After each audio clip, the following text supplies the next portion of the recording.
फिर एक बार दुनिया के अमीरों पर करोड़ों अरबों के घपले का आरोप लग गया है। लेकिन इस बार देश के चहेते दिग्गज प्लेयर और क्रिकेट के भगवान कहे जाने वाले सचिन तेंदुलकर पर भी लग गया है बड़ा आरोप है विदेश में संपत्ति छुपाने का, पैसा छुपाने का और टैक्स चोरी का।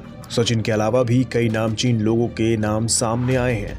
देश ही नहीं, विदेश के भी बड़े बड़े लोग इस कालाबाजारी के काम में लिप्त हैं।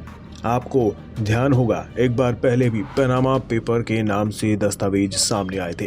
तब भी बहुत से मशहूर लोगों पर इस तरह के आरोप लगे थे और अब फिर एक बार पेंडोरा पेपर्स में लाखों करोड़ों डॉलर की संपत्तियों का जिक्र है। क्या हैं ये पेपर्स? क्या होता है इस तरह के खुलासों से? और सबसे बड़ा सवाल, क्या ये कोई गैर कानूनी काम है?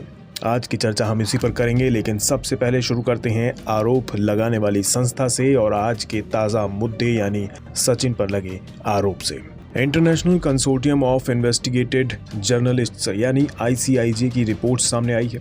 इस रिपोर्ट को पेंडोरा पेपर्स का नाम दिया जा रहा है। इन रिपोर्ट्स में नामचीन लोगों के अलावा भ्रष्टाचारियों के द्वारा चोरी छुपे किए गए सौदों का जिक्र है। साथ ही इनमें जिक्र है किन तरीकों से विदेश में लाखों करोड़ों डॉलर की संपत्तियां छुपा कर रखी गई हैं। ये तो बात हुई पेंडोरा पेपर्स की।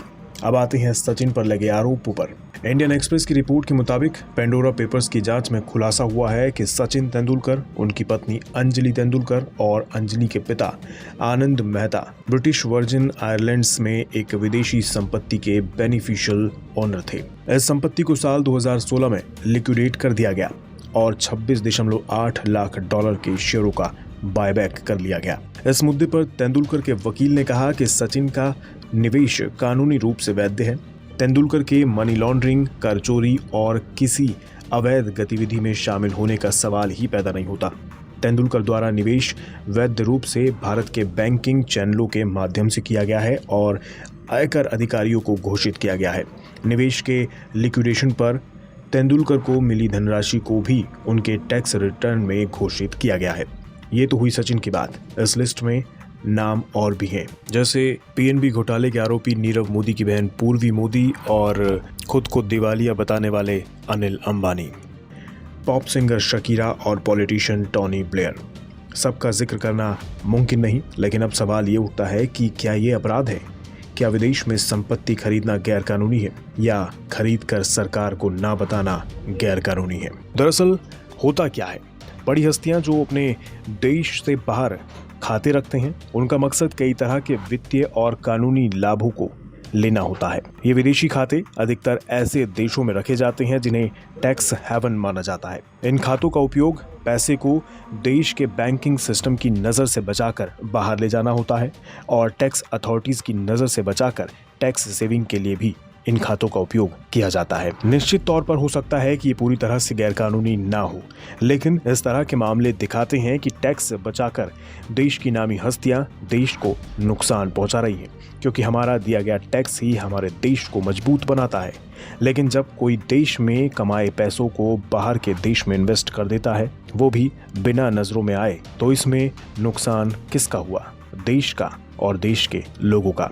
खैर, आपको बताते हैं, गुप्त वित्तीय लेन देन और कारोबार पर पेंडोरा पेपर्स लीक को अब तक का सबसे बड़ा खुलासा करार दिया गया है। क्यों? क्योंकि पेंडोरा पेपर लीक्स में विदेशियों के अलावा 300 भारतीयों के नाम भी शामिल हैं। International consortium of investigative journalists यानी ICIJ ने 1.19 करोड़ से ज्यादा दस्तावेजों की जांच की है। जांच में सामने आया है कि 29,000 से ज्यादा विदेशी कंपनियों के जरिए पैसा छुपाया गया है।